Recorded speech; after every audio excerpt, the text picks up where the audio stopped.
Hello, welcome to my channel.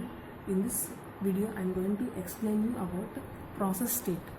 So we are having the 5 types of states, that is new state, ready state, waiting state, running state and terminate state.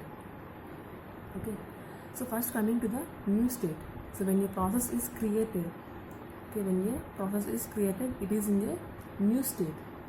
Okay, when the process is just created but not admitted to the ready pool by the operating system, then it is called as a new state.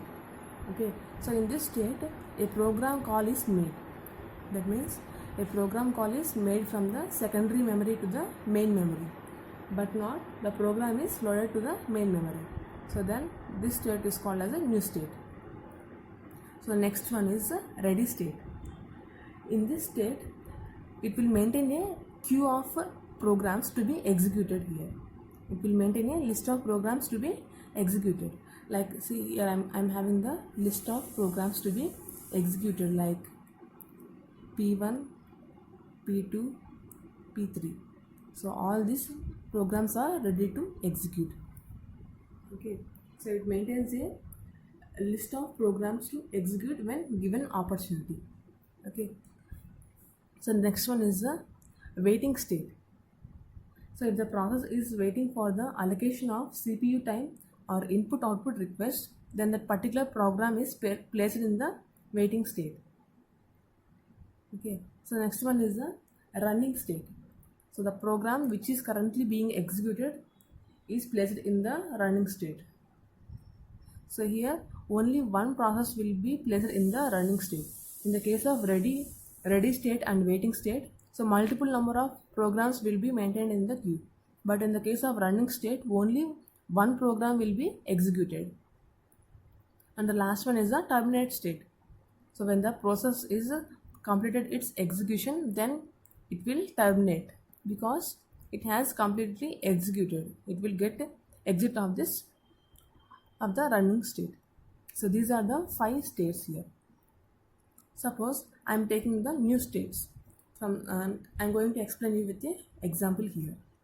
So in the case of the first, we are creating a new process, that is a process P3 here.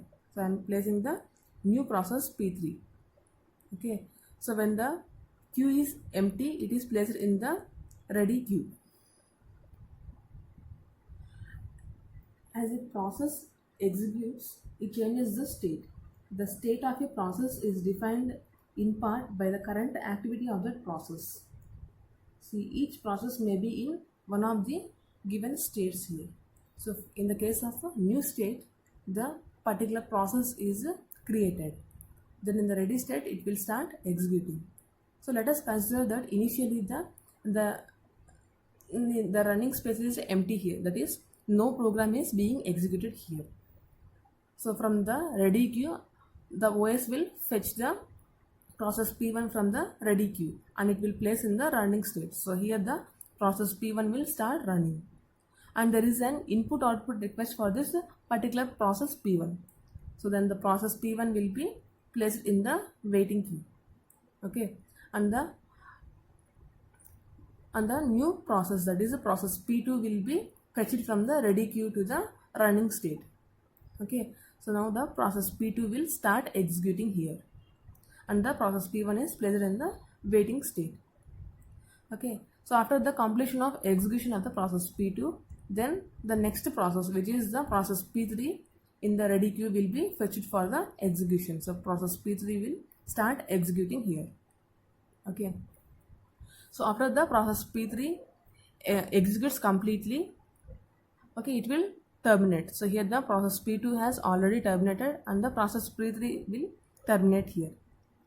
So in the waiting state, there is a process P1 which has completed its input output request.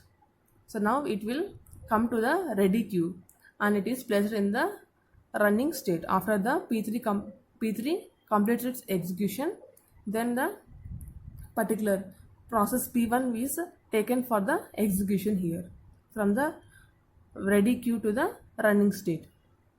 Okay, so here the process P3 completes the execution and the process P1, which has completed its input output request, will will be placed in the ready queue.